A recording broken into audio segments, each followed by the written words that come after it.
Okay, hi everyone, there's just a couple still joining, and then we'll start in a minute or so.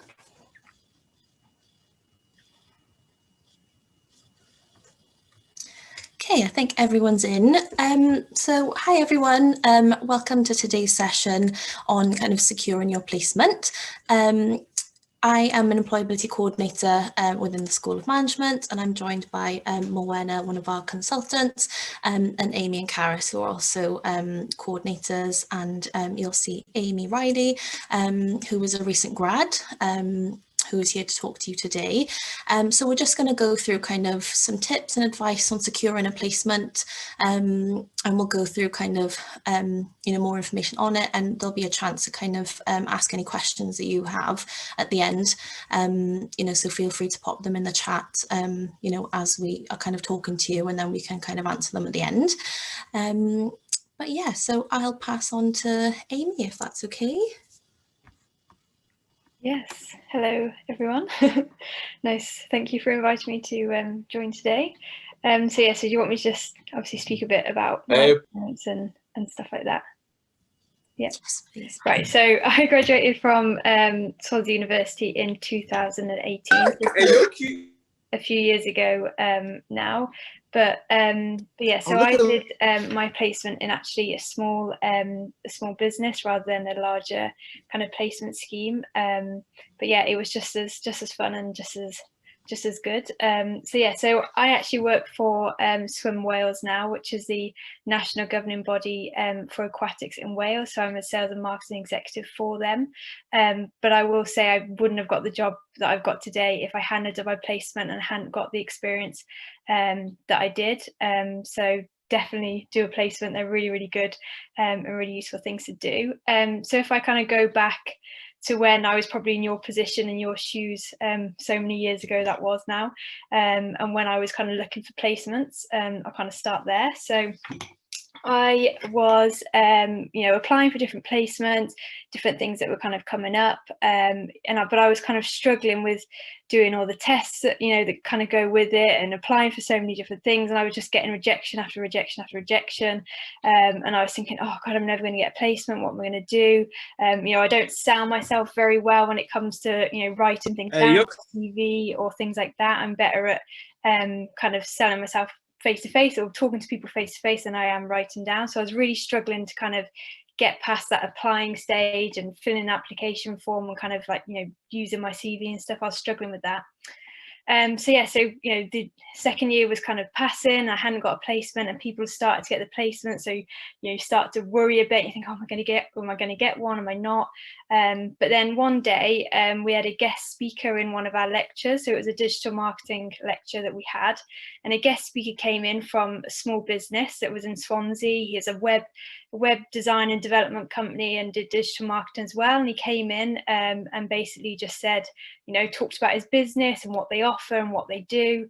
And I was just really interested. I thought, that's really something that I'd like to get involved with and kind of get into.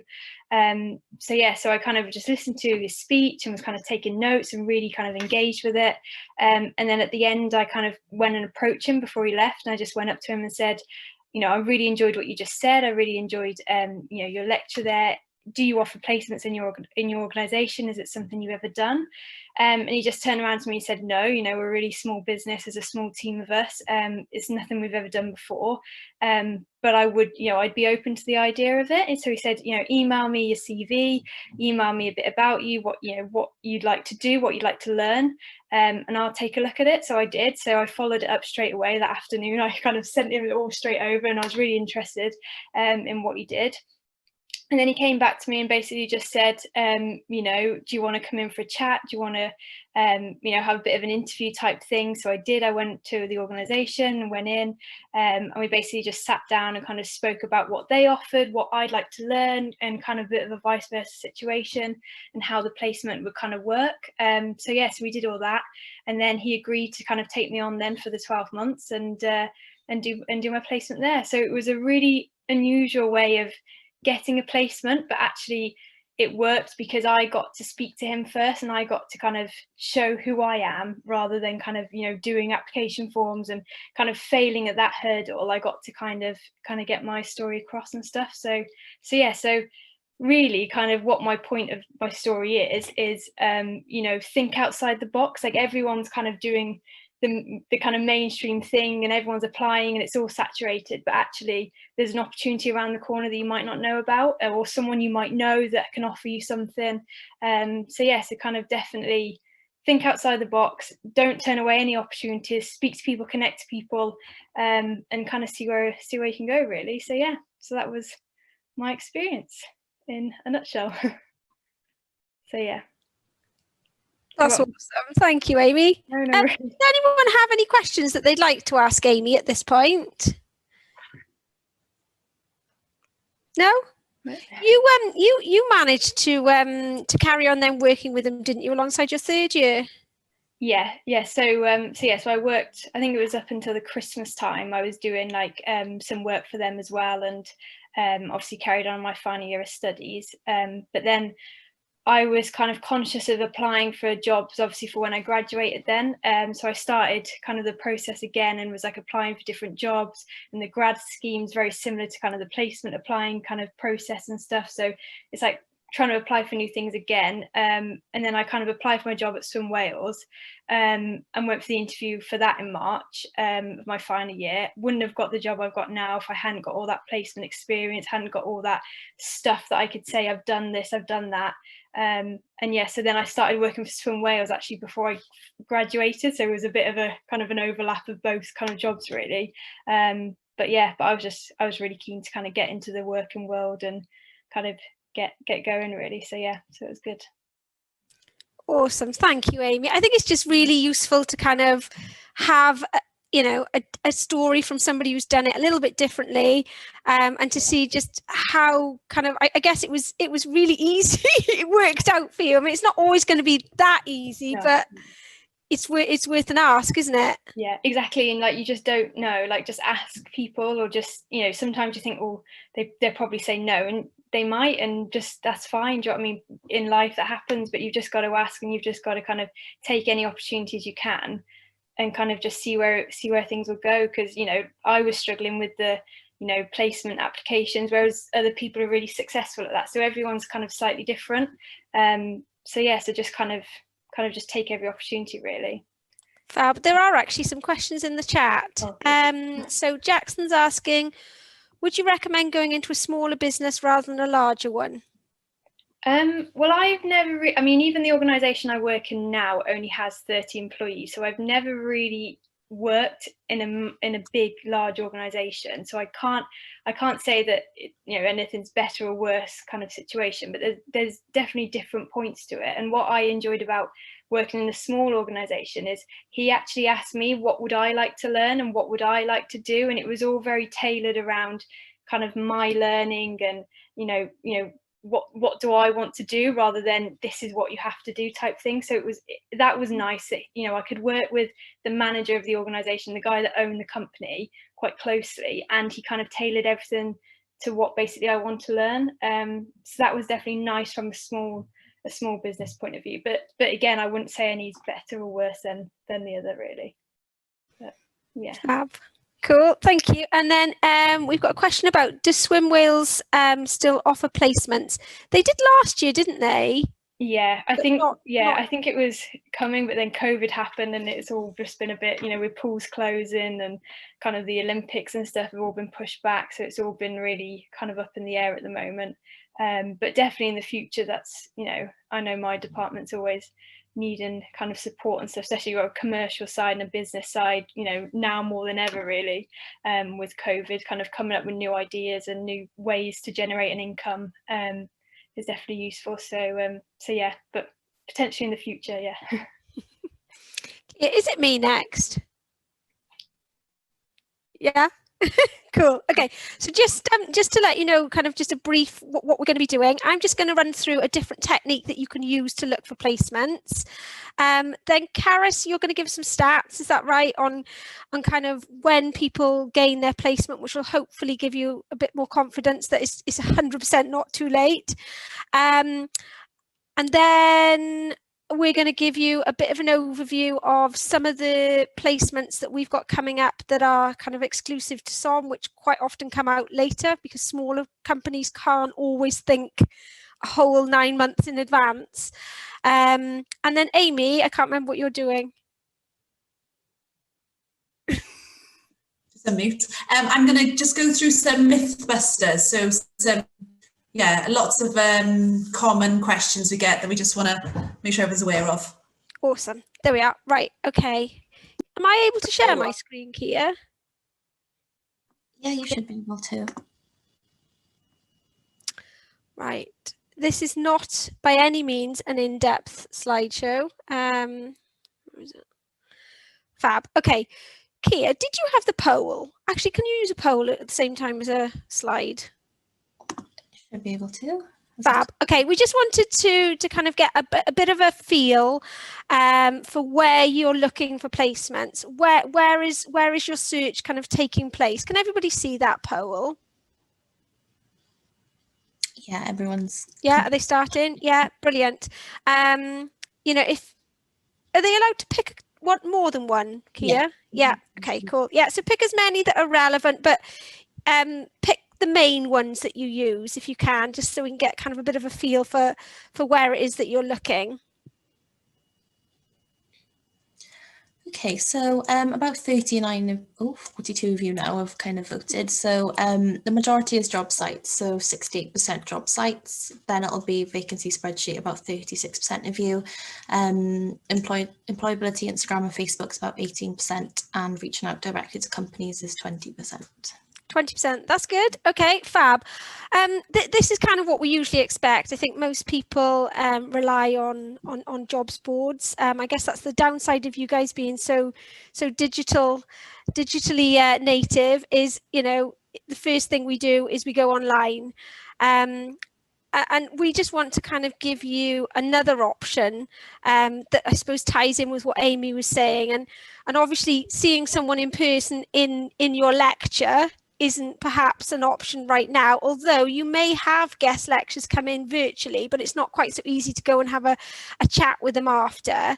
But there are other ways of doing it. And quite often we kind of have students that say, you know, it's frustrating because they don't already have a network that they can reach out to. So I'm just going to kind of walk you through a technique that you can use that will actually just create a network for you, and it will create a network in the area that you're interested in. Okay. So again, you know, in line with what Amy said, I'm a firm believer, if you don't ask, you're not going to get. You need to put yourself out there, or we'd encourage you to put yourself out there. And once you've done it 1 or 2 times, honestly, it will give you confidence to just keep asking, because even if people can't help you, they won't be rude to you. They'll be gutted they can't help you. You know, so just start asking people, start talking to family, to friends. I think sometimes we're all guilty of not actually communicating to people that we know really well what it is that we're doing and what we're looking for. You know, so start telling people and having those kind of conversations. Oh, I'm looking to get into a finance placement, or, you know, and see whether other people can start thinking about what companies they work in, or their family friends, or their neighbours, their aunties, their uncles. You're in a fortunate position, really, in a way that, you know, marketing, HR, finance, it's in a lot of businesses. You know, you're not kind of pigeonholed into a corner like our poor engineers are. So it's worth kind of really reaching out and asking and seeing what's out there. And I'm just going to kind of show you how you can do that. So Amy stole my line of think outside the box. Right, so what I'm suggesting that you do is basically not wait to see job vacancies. Okay, as Amy said, you know, Ben at Copper Bay had never, ever even thought about placements. He didn't even know what one was. So some of the job that you can do is actually educating businesses and kind of telling them that this is a viable option for them. This is something that they can consider. And I think, now with COVID, there's so much uncertainty with companies that it may be that a lot of them feel like, could really do with an extra pair of hands, but they don't know long term what's going to happen. So the prospect of having someone that's just coming in for maybe 9 months to a year is perhaps more appealing than someone that they've got to take on and then let go if things don't work out further down the line, So there is possibility. There are ways of looking at this from a really positive point of view.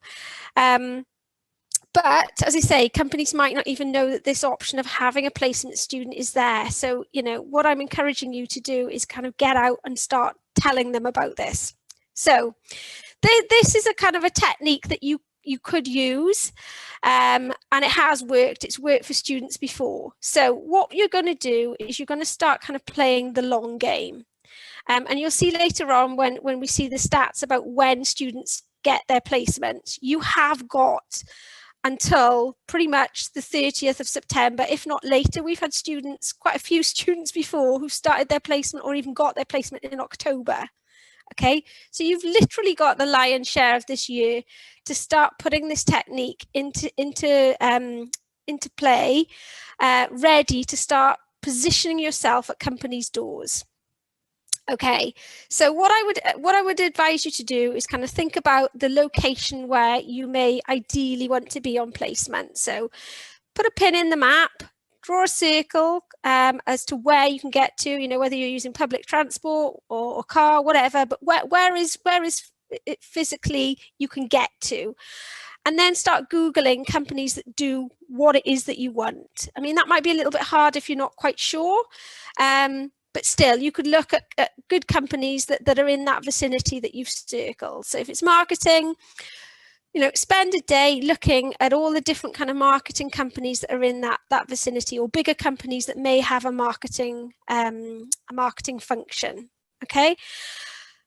Be particular, look at websites. It's fine to rule some out and think, no, they don't really do what I want, or yes, they do. Okay, and try and get yourself a hit list of maybe about 10 companies, okay, just to spread your odds.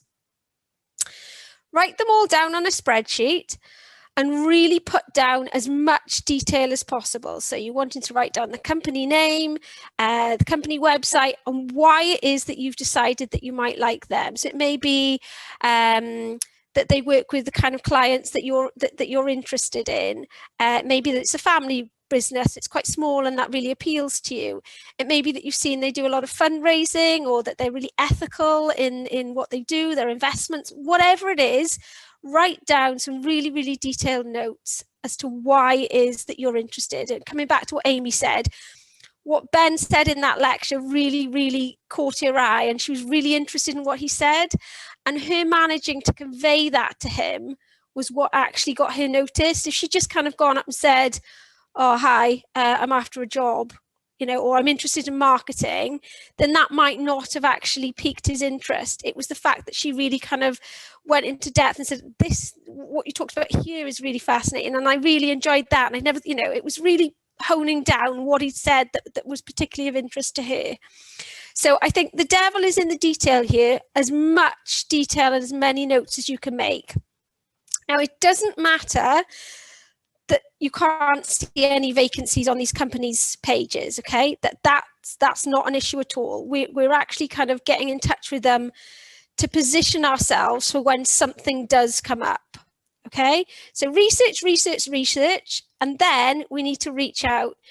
You've got different methods that you can use. I would highly encourage you to do it by phone if you're confident enough to.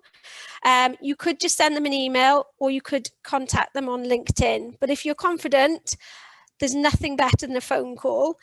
Kia and I have done the most cringeworthy, Kia was good, but the most cringeworthy video of us simulating a phone call to a business. Have you got the link to that, Kia? Can you put it in the chat? Yeah, it's on YouTube, so I'll pop it in the chat Oh, now. amazing. I can't cope playing it now and seeing it back because it's too uncomfortable, but I would highly recommend, if you're going to pick up the phone, just to go and watch that. We literally just walk through a conversation of how to speak to businesses. But literally all you're doing is picking up the phone, asking to speak to someone who deals with recruitment, and then just, having a chat with them. Now, probably or quite possibly, they're just going to say, no, we don't have anything available at the moment. That's okay. Ben at Copper Bay didn't particularly have anything, but because Amy was the right candidate, and what she was kind of offering in terms of a placement fitted, then he was able to create something. So we're not worried about the fact that there isn't a vacancy.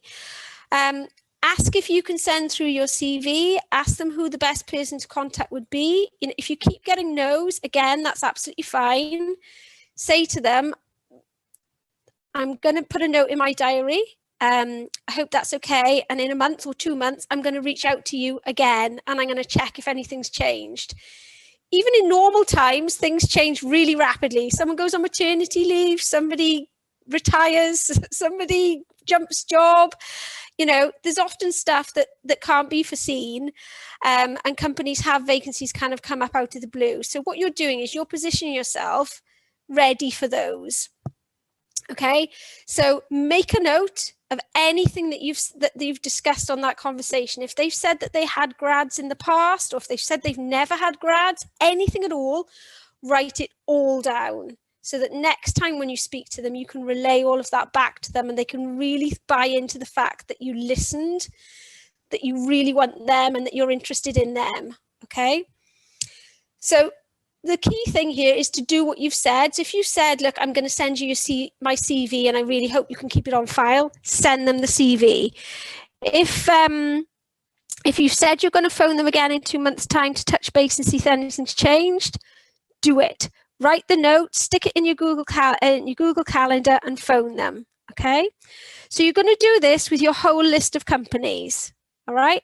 And again, this is us playing the long game. So do not panic if you phone all of those companies and every one of them says, no, we haven't got anything. That's absolutely fine.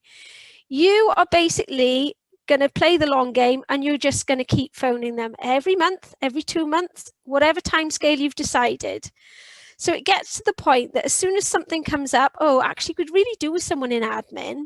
We haven't had the chance to advertise it, but this person keeps phoning and they seem really proactive, really on the ball, really keen. Do you know what? Why don't we just get them in? We won't have to go through any recruitment processes. Small companies, you have to bear in mind, many of them don't have the budget to advertise on these job sites that you're relying on. They just don't, or they may not even have the resource. They might not have someone who is solely responsible for recruitment or solely responsible for marketing.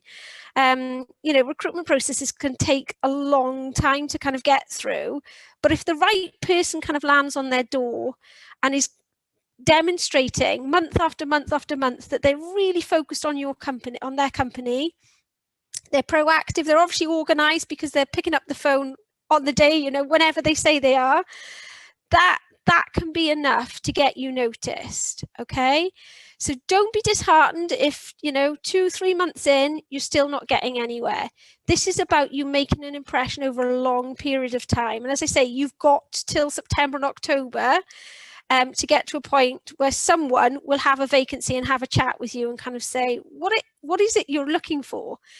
And again, don't be put off by some of the companies that have that are a bit bigger might have a receptionist who's quite blunt. They often have these gatekeepers because you can't put everybody through to the CEO. So again, don't be put off by their bluntness, because if you've spoken to Charlie or Mary every month for the last 4 months, eventually she might think that actually, yeah, you are worthy of being put through. This person seems really good, I need to. And also you might get to the point where this company can't offer you something, but you've spoken to someone so many times, they start reaching out to their network. Oh, do you know what? I've got this really good student interested in finance. We've not got anything, but have you? Get other people to be doing this job for you and helping you with this job hunt. So the key thing here really is research, research, research. And if the conversation that you have with them allows you to kind of say why you've picked them, what you're interested in, get that in there. It depends, kind of, you may not have the chance the first time, but maybe the second time. And then really the key thing is to record what you've said, what they've said. So next time you phone up, hi, I don't know if you remember me, I phoned you 2 months ago, just to remind you, I'm Ben, I'm a business management student, I'm looking to get some opportunities in whatever it is. You said you'd had graduates in the past, you know, so tell them what they've told you. And, you know, if they say, look, we still haven't got anything, ask them, you know, what was it about those 2 graduates that you took on in the past? Was there anything specific that they had, or was there something that I can be working on? Is there certain skills that you really value in a student? And if they say something like, actually, you know, if it's accountancy, you've got to have good Excel, then go write that down, go away, go on LinkedIn and do a free LinkedIn Learning Excel course. And then next time you phone up, you mentioned last time that it's really useful to have Excel. Well, I just wanted to update you. I've now done a course and I know all about pivot tables and lookup and whatever it is. But keep going back and telling them what you've learned and what you've done since, and how you've maybe adapted to be more in line with what their company is after. Okay.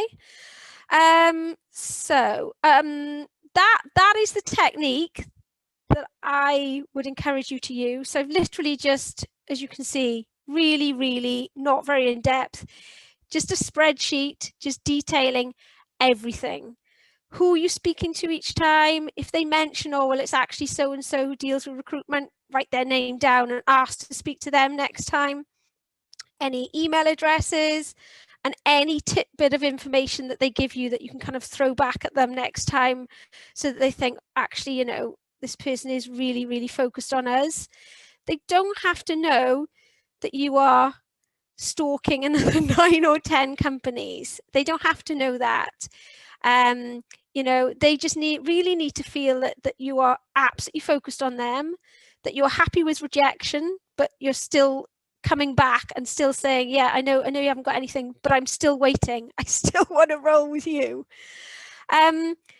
Worst case scenario with this is that, you know, it doesn't get you a placement. But if you keep this up, you know, one of these companies will get in touch with you maybe when you're just about to graduate, or maybe get in touch with you at a random point and be able to offer you some summer work experience.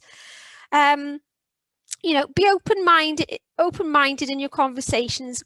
I wouldn't go straight in there and say, I'm looking for a placement, because they might not know what that is. So be more broad in what you're asking. I'd like to just chat to you about opportunities.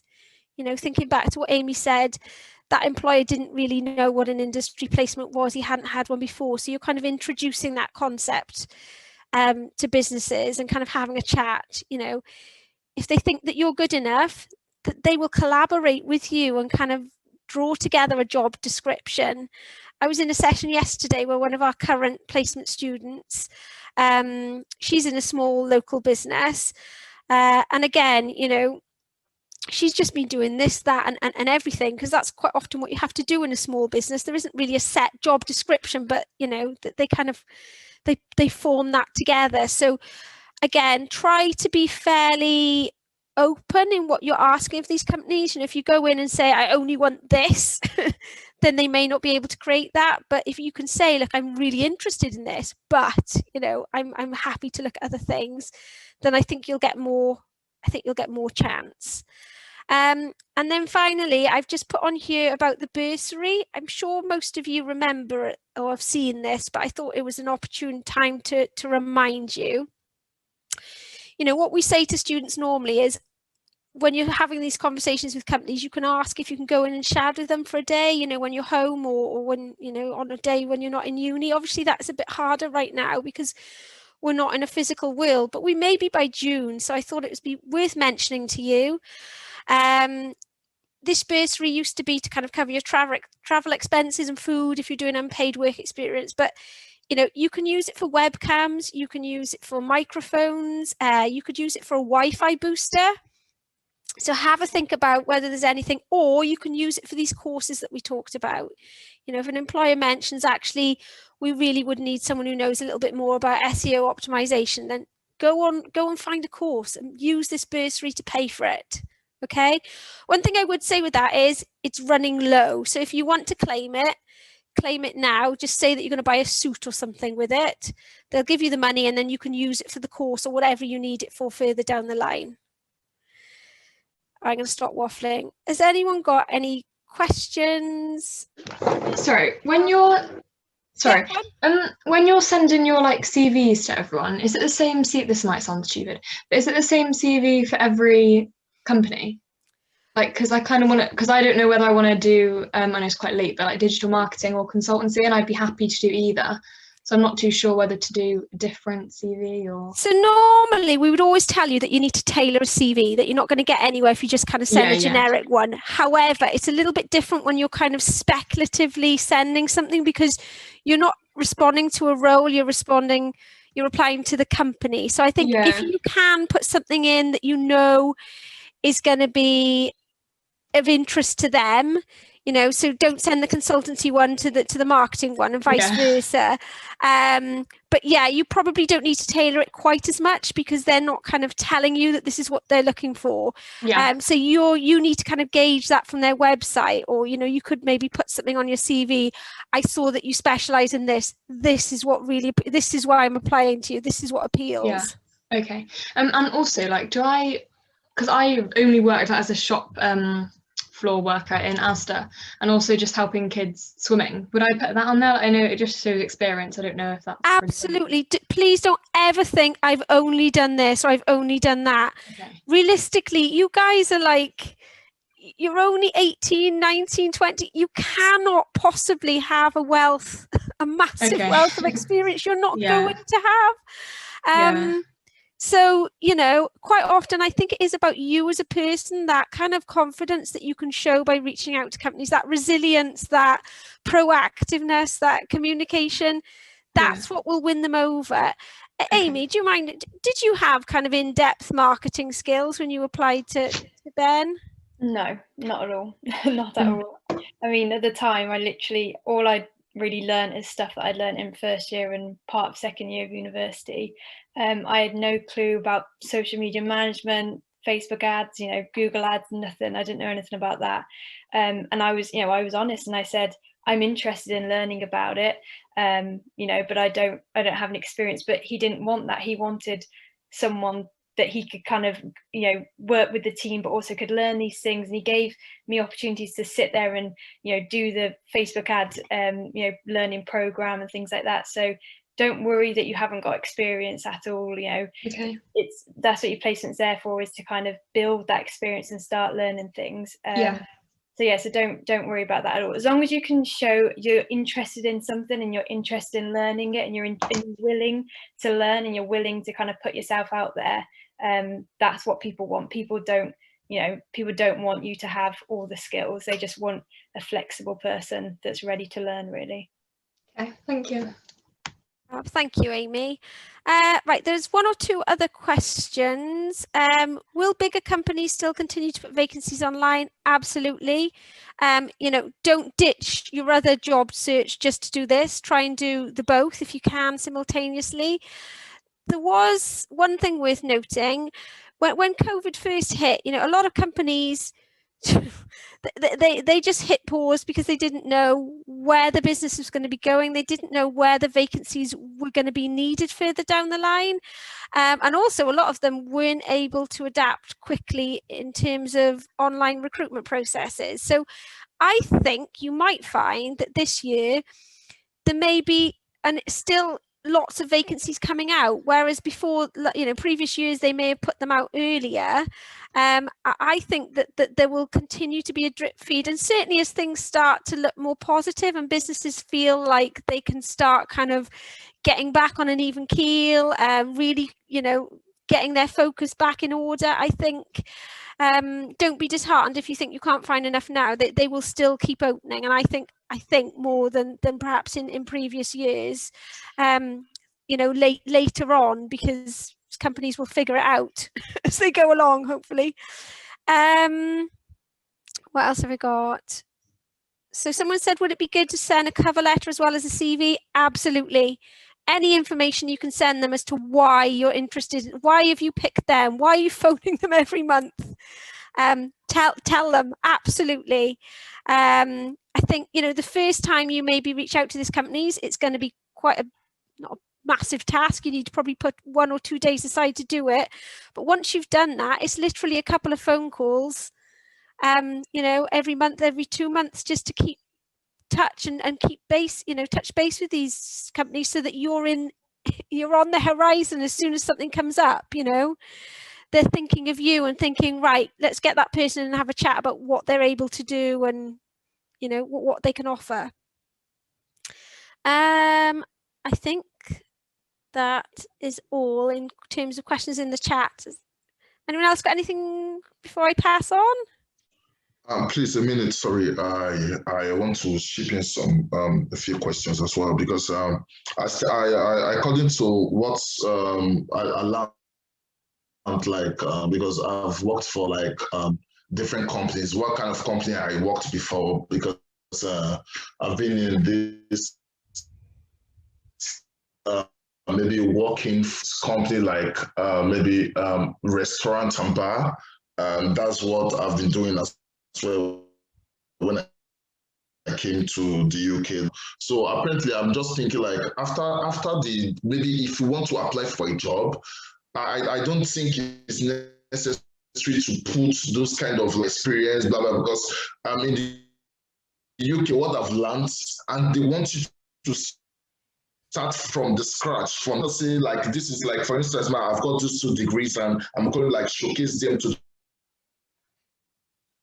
the world as well, because what they wanted to know is this is the experience I've gained for the couple of years. But I can't use this kind of like the bar work to start applying for job as well. So it's just a different ball game as well. So I'm just thinking if maybe you guys can give us a guideline, or maybe someone like maybe is a tool, maybe a tool set, maybe CVs where I can just put my educational background, what I've learned through the years, couple of years. Then another one should be like the roots, the other two-sided CVs as well. So if I don't get for one, I can get for the other one. So I just want to help me as well to build my CV as well. That's my kind of question I want to chip in as well. So thank you very much. I think it depends at what stage you're at. If you've got a wealth of knowledge, you know, maybe if you've gone to uni after doing some years in industry, you know, you may have a slightly different CV to someone who has just gone straight into university from school. Now, if you haven't got loads of work experience, I always say leave absolutely everything on that says something about you. If you've done a paper round when you were 13, that says something about your motivations, your work ethic, the kind of person you are. You know, even if you've had lots and lots and lots of part-time jobs, that to me says, right, that person's a hard worker. You know, further down the line, when you've kind of been CEO, or, you know, you've got multiple amazing experiences when you're maybe 30, 40 years into your career, yes, that paper round probably won't mean much, and neither will the bar jobs you do all through uni. So, you know, if you're at the stage where that kind of says something about you and you haven't got loads of other ones, then please leave it all on. They want to know all about you. So they want to know about sports clubs, Duke of Edinburgh, anything that says something about you, your personality, and the kind of person, you know, those skills they can't teach you. They can't teach you good work ethic. That you know, you've either got it or you haven't. They can teach you all the platforms that they're going to need to. They can teach you the SEO optimization and all that other stuff. But you know, they need those intrinsic skills. So just, I think, go through your CV and each time look at each thing and sit and think, what does this say about me? Does it say something that I want to convey to an employer? If it does, leave it on. If it doesn't, then, you know, take it off. But Aziza, do you mind if we just catch up and I can maybe go through your CV and we can have a chat individually? Is that okay?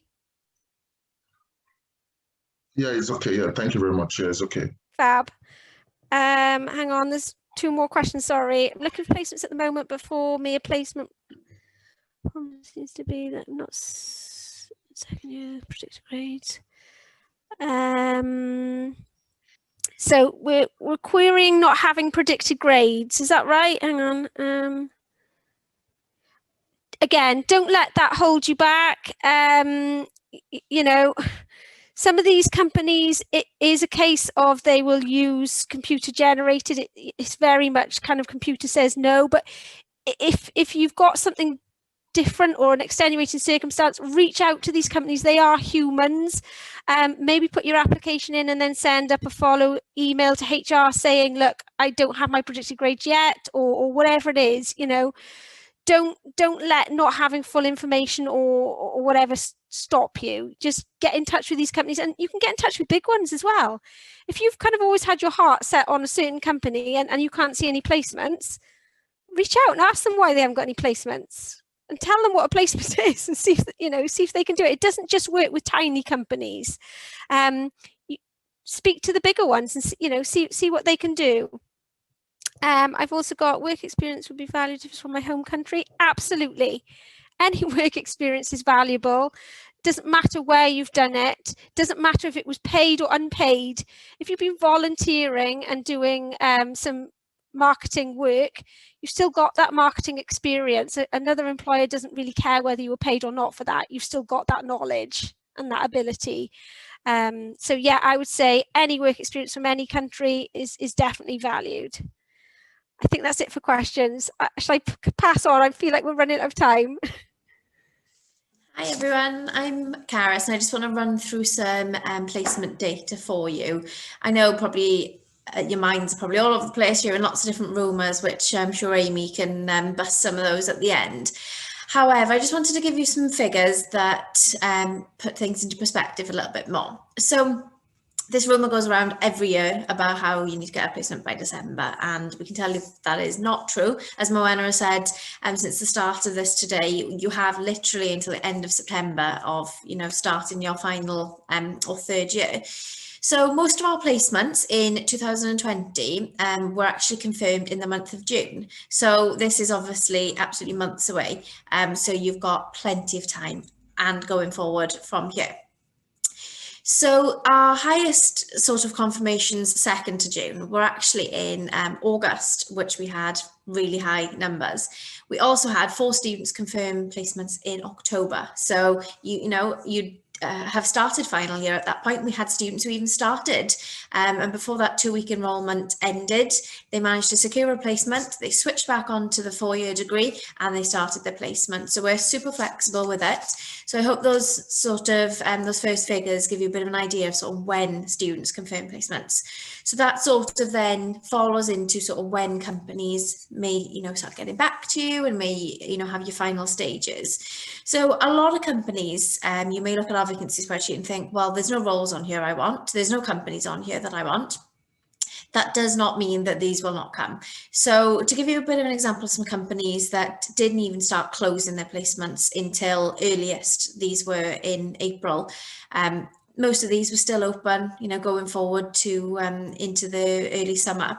So some of these companies are Intel, Bosch, Adobe, GE, Hayes, PwC, all big names, you know, they've probably all heard of today. But most of these placements did not close until these later months in the year. So if there's nothing out there at the moment for you, please, you know, do not worry. And to give you a bit of an idea, you may be looking at everyone on here thinking, has anyone got a placement? How's everyone getting on? Well, we've actually only got 7 students confirmed on placement. That is totally normal. It's on par with last year. It is, you know, nothing COVID related that is, you know, making figures any less. It's just to, you know, put your minds at rest that nobody really has a placement at the moment. You know, those that do are sort of exceptional circumstances, and they've, you know, happened to apply for companies that have done their recruitment early on. So you have got plenty of time in order to get applications out there. And obviously with Moana's fantastic methods and advice today, you know, you should hopefully, you know, get somewhere with it. But I hope, you know, hearing that most placement students don't even get placements confirmed until June, can put your mind at rest a little bit.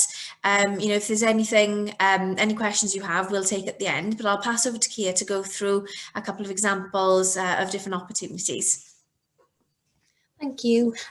So yeah, just as Cara said, you know, it is, you know, much later than you'd think. You know, I did a placement as well, same year as Amy, actually. And like I interviewed for the placement I got kind of after my exams.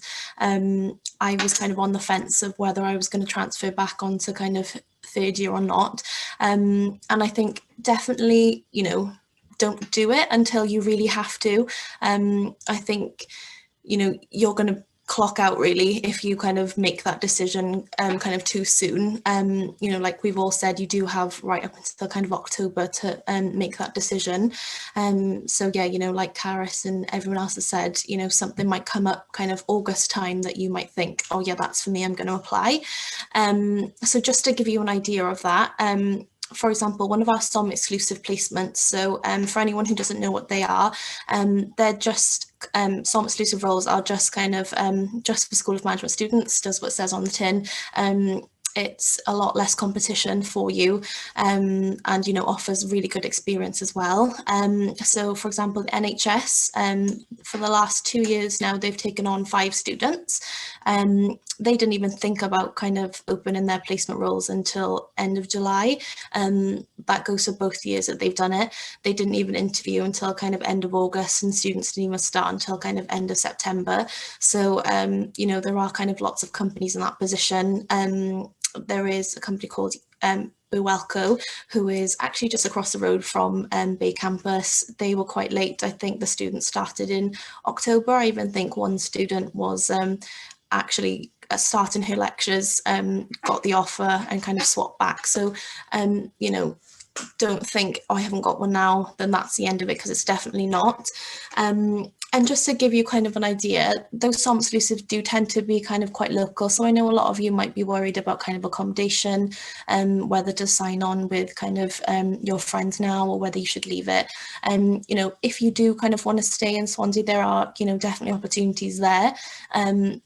You know, I've mentioned a couple already, and you know, you can kind of just tailor your search to the location that you want to stay in. So that's an option as well. So don't think, oh, I need to kind of sign for my flat kind of next year now. That's the end of placements for me, because again, it's definitely not the case. And you know, we've had students kind of last year who decided they wanted to kind of stay at home with their family, and just looked for companies kind of near them as well. And you know, they put their company in touch with us. We went through kind of the ins and outs of the placement. So if you do have anything like that, or you know of anyone who might be able to give you a placement but just need to, you know, to be kind of talk through it, then feel free to kind of pass on our details or email us, and you know, we can help you with that as well.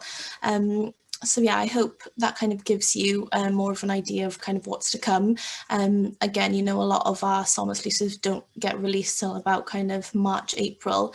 That's when kind of the smaller companies start thinking about it. So, you know, keep in touch with us, don't struggle alone. And I'll pass you on to Amy, who'll go through kind of some myth busters.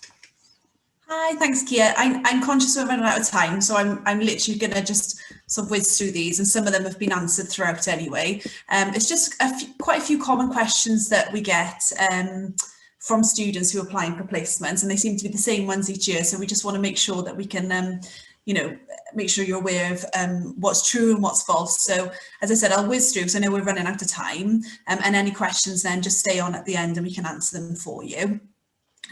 So it's been mentioned a couple of times, you know, we always get this question as, you know, students seem to think that if they haven't got a placement by Christmas time, then they're not going to be able to go on placement. And as we said, this is definitely not the case. You know, please, we really encourage you to apply for your placement from when you start your second year all the way until, sometimes if you haven't got one by then, you know, until you're just starting your third year. As Cara said and Moana said, you know, we have students that secure their placements in September and October. You know, it's not always ideal. I can understand some of you probably feel like that, but you know, there are still opportunities there. So please continue to apply throughout the whole year if you can, and you know, if you've got the energy to. You know, this, I think we spoke about before, you know, you can have time off applying for placements, you know, that's really important as well. So yeah, keep applying throughout the year. So for anyone again on here, I know I think there was one student said, oh, you know, I think that I'm running out of time. You're not at all. You know, you're very much on the right time scale for still applying for placements. So another one is, does the placement have to be a full 12 months? It needs to be a minimum of 40 weeks, so that usually works out around 9 or 10 months. So for university guidelines, you need to do a minimum of 40 weeks, so we can tick that off. But you know, most job advertisements will want you for the 12 months, so you just need to be aware of that. We get a lot of questions about, can I do my placement year abroad? 100% yes, you can. You can do your placement wherever you want in the world. Obviously, there's other things that go with it, so you need to make sure that we would put you in touch with Go Global, who deal with any students that are going abroad for a placement or internship or anything like that. Again, we would need to make sure we approve the job description before you go anywhere. It's the exact same documentation as you would complete if you were doing your placement in the UK. But yeah, you can definitely do in there, but please, with any placement, with anything you confirm, please make us aware, because you need to make us aware, and we need to get documentation from you before your placement is approved. So I'm just whizzing through these. Some students sometimes think that we give them a placement, and unfortunately that's not the case. Wouldn't that be lovely if we could just find placements for you all and you go off and do them? But yeah, you do need to find the placement yourself. Obviously, we're here to support you in terms of the application process, where to find particular placements. We source as many as we can that we can give for you to apply for. But yeah, you do need to find that placement yourself, but please use us for support whenever you need. Once I confirm placement, I don't need to do anything else. That's false. You do need to confirm your placement with us. So as soon as you confirm anything, please email SOM Placements or get in touch with someone from the employability team so that we can give you all the necessary paperwork. That one's really, really important. You cannot go on placement until you've let us know and we've signed paperwork for that.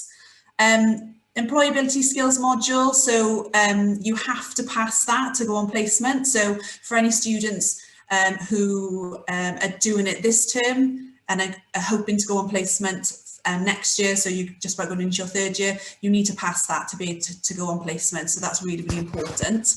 One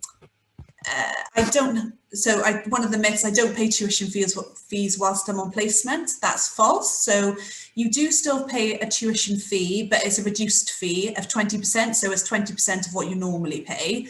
And that's because you're doing assessments whilst you're on placement that link to your degree. So your placement year, the assessments that you do on placement will count towards your final degree. And that's why you're paying that reduced tuition fee. And that can really, really help towards boosting your final degree. I have to carry out assessments whilst I'm on placement. So yeah, as I just said, that's true. So you'll have a number of assessments. It'll all be reflective work. So it's been created to fit around working full time and provide you with a good opportunity to reflect. And so it's really important that these assessments are done, because it can, as I said, can really boost your final grade if you do well. They are graded. It's not just pass and fail. You will get a percentage as to what you get from those assessments. So I feel like I've literally just whizzed through those, but I know we're running out of time. So if anyone's got any other questions, please stay on, and we're more than happy to chat to you and answer any questions. But hopefully that's covered most things. I'm not sure who's next. I think that might be the end. I don't know. But yeah, if anyone's got any questions, just stay online. You can either turn your cameras on and we can have a chat, or if you want to chat privately to us, just so we're not all chatting at the same time, then yeah, we'll do that. But thanks so much for joining. We've had a really, really good response, and keep applying and keep going, and please use us as much as possible for any support you want and need. That's our job. That's what we're here for. But yeah, if anyone else got anything to say. No, I think we've got one question. What happens if you fail assessments? If you mean fail the assessments on your year in industry, so the year in industry can only kind of impact you positively. So if you do fail, it just won't be on your transcript. But we haven't really had that kind of situation. So don't worry about that. And you'll have support kind of monthly on your placement. We'll be there to kind of nag you to do your assessments and help you through it. So yeah, don't worry about that. Are there any other questions? I think there was one about, do you get a maintenance loan whilst on placement?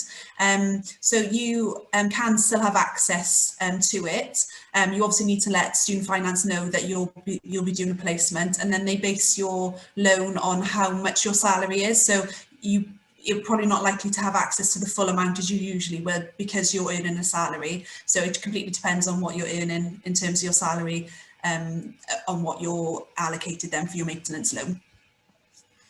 Just got another one there saying, are all placements we apply for full-time? They do need to be full-time. As Amy mentioned, they have to be 40 weeks and full-time hours.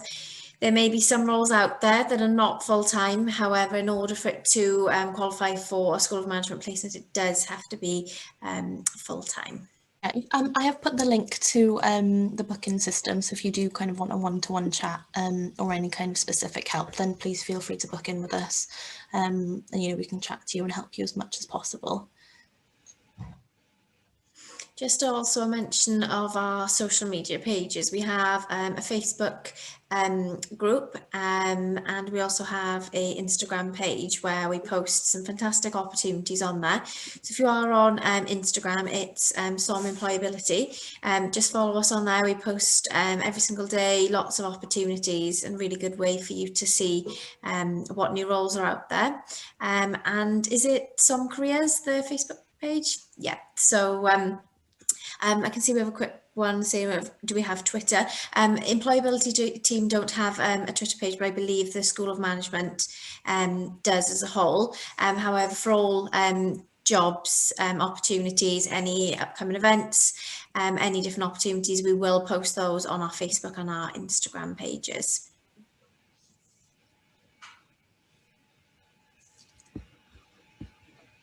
Does anyone else have any other questions? Or Just like to shout good luck. Yeah. Is that all right? Good luck. Keep at it. People who keep at it right to the end will generally get something. Don't give up. There's no need to give up. And if you feel like you're giving up, have 2 months off. Give yourself a holiday and then look back at them again. And some of the SOM exclusives might have come out by then anyway. So, just keep going. You're all amazing. You'll all get something.